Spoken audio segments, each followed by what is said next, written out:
अव्वल दीन मुसलमान भी मानते हैं उसे, तो उसका धर्म स्थापक है कौन? जिसे हम शंकर कहते हैं।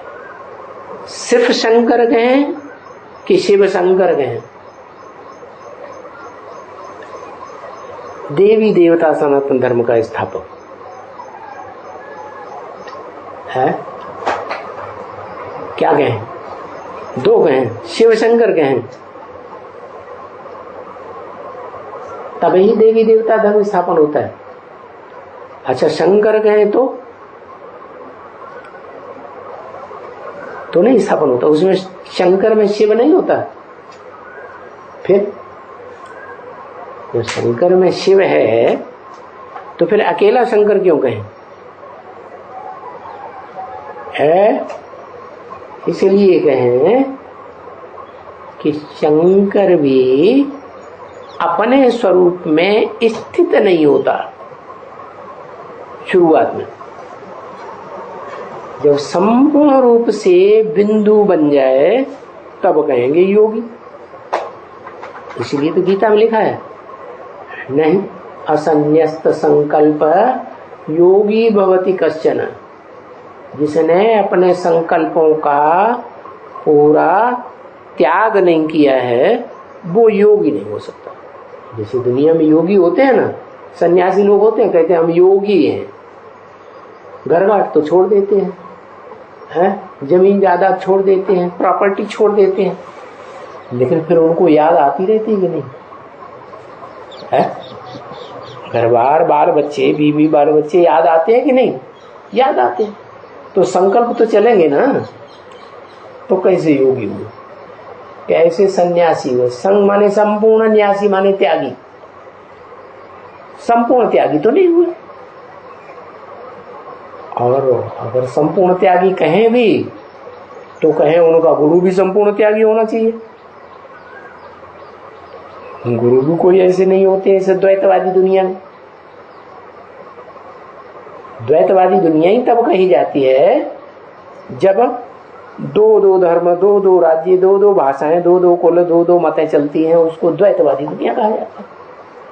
स्वर्ग में देवताएं अद्वैत कहे जाते हैं। अद्वैत माने दूसरे को नहीं मानते, सिर्फ मैं आत्मा एक ज्योति बिंदु।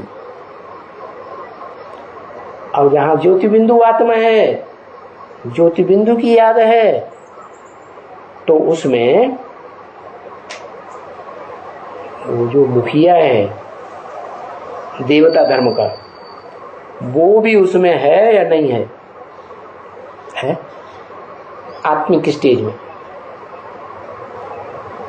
आत्मिक स्टेज लगातार जिसकी रहेगी उसके साथ शिव का रूप है या नहीं है? शिव है या नहीं? शिव हुआ ना, तो वो देवताएं एक की याद में रहते हैं, इसलिए कहेंगे निसंकल्प। जैसे ब्राह्मणों की दुनिया में बताया कि ऐसा पुरुषार्थी ब्राह्मण बने जो एक शिव बाबा, दूसरा न कोई, एक की याद रहे। तो उस एक की याद कहेंगे ये रहेगी तो कहेंगे सदगति, और दूसरों की याद आती है तो कहेंगे जरूर दुर्गति होना शुरू हो गई। तो बताया दुनिया के जो धर्मगुरु होते हैं, धर्म पिताएं, वो गुरु नहीं कहे जा सकते। या भारत में भी जो गुरु बन के बैठते हैं वो भी गुरु नहीं कहे जा सकते। शंकराचार्य गुरु बन के बैठते हैं ना गद्दी जमा के, फिर उनको भले किसी नाम से बुलाओ, है गुरु माने गुरुत्वाकर्षण शक्ति वाले कोई भी नहीं है, उनको भी कोई खींच लेता है। कौन खींचता है? जब सृष्टि का अंत और सृष्टि का आदिकाल होता है तो उनको भी शिव जिसमें प्रवेश करता है, जिसे संसार में नाम दिया जाता है शिव के साथ शंकर, वो शिव शंकर सारी दुनिया को आकर्षित कर लेता है अपनी ओर। तो भले उनको किसी नाम से बुलाओ, इब्राहिम कहो, गुरु कहो, बुद्ध कहो, कुछ भी कहो, ब्रह्मा कहो, विष्णु कहो,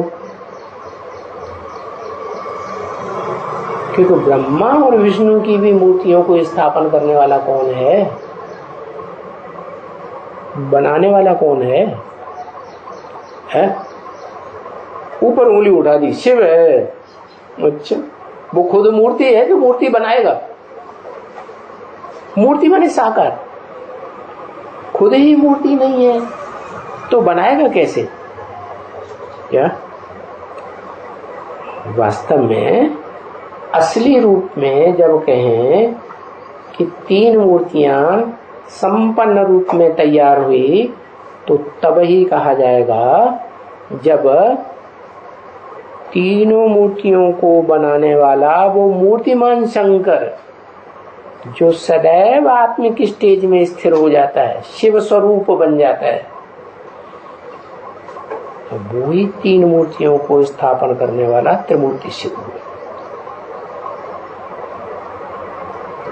तो उसके अलावा और दुनिया में सब हैं धर्म स्थापक। क्या? जो धर्म स्थापन के निमित्त तो बनते हैं, फिर नंबरवार ही धर्म की पालना कर पाते हैं, और विनाश तो कोई कर ही नहीं पाते। इसलिए कोई भी शिव के स्वरूप नहीं है। क्या? शिव स्वरूप तब कहा जाए जब अपने धर्म की स्थापना भी करें और पालना भी करें अच्छे से, और विनाश भी करते हैं जब तामसी बने तो।